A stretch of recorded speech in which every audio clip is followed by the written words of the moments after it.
The Congress of Racial Equality, the sponsoring organization, made it known that they were going to conduct a freedom ride through the South.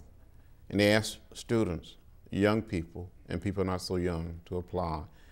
And those of us that have been involved with the student movement, some of us applied. I submitted an application. I was accepted. I was one of 13 of the original Freedom Riders. It was 7 whites and 6 blacks. We arrived in Washington, D.C. on May 1st, 1961, to go through a period of orientation. It was unbelievable training in the philosophy and the discipline of nonviolence. They prepared us to accept the possibility of violence in the heart of the Deep South.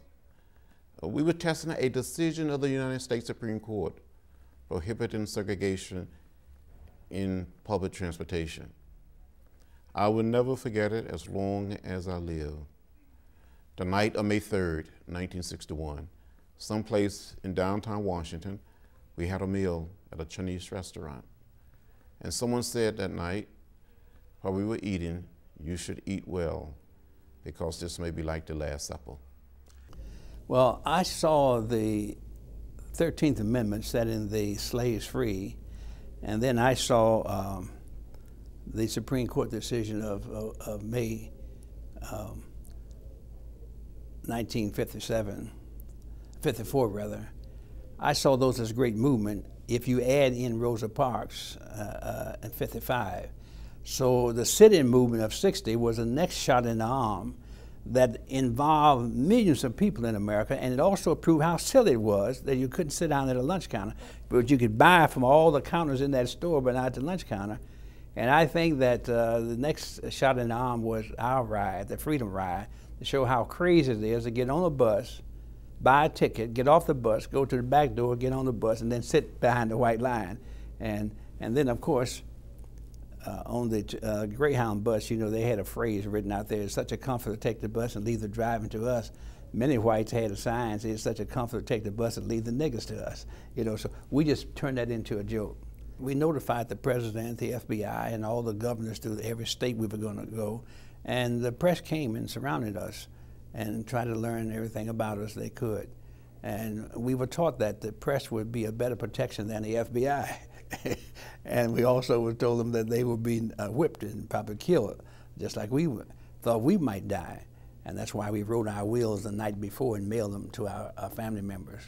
We didn't know about it, paid no real notice of it, except there was, as I recall, notice in the press that this Freedom Ride was going to take place. Not a big story, a relatively small story.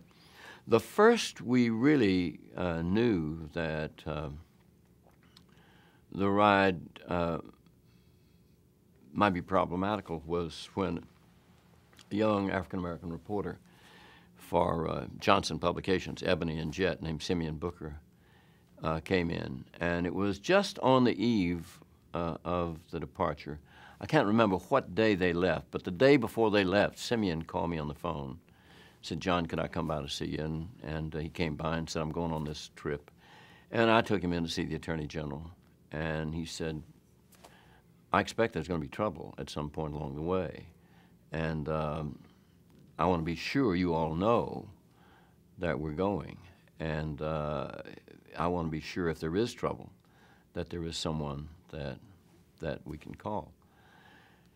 And sure enough, on that Sunday afternoon when there was trouble,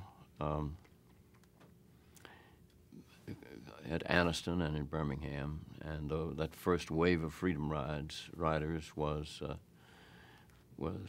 intercepted by Klansmen, and they bombed and burned the buses and beat and maimed the Freedom Riders.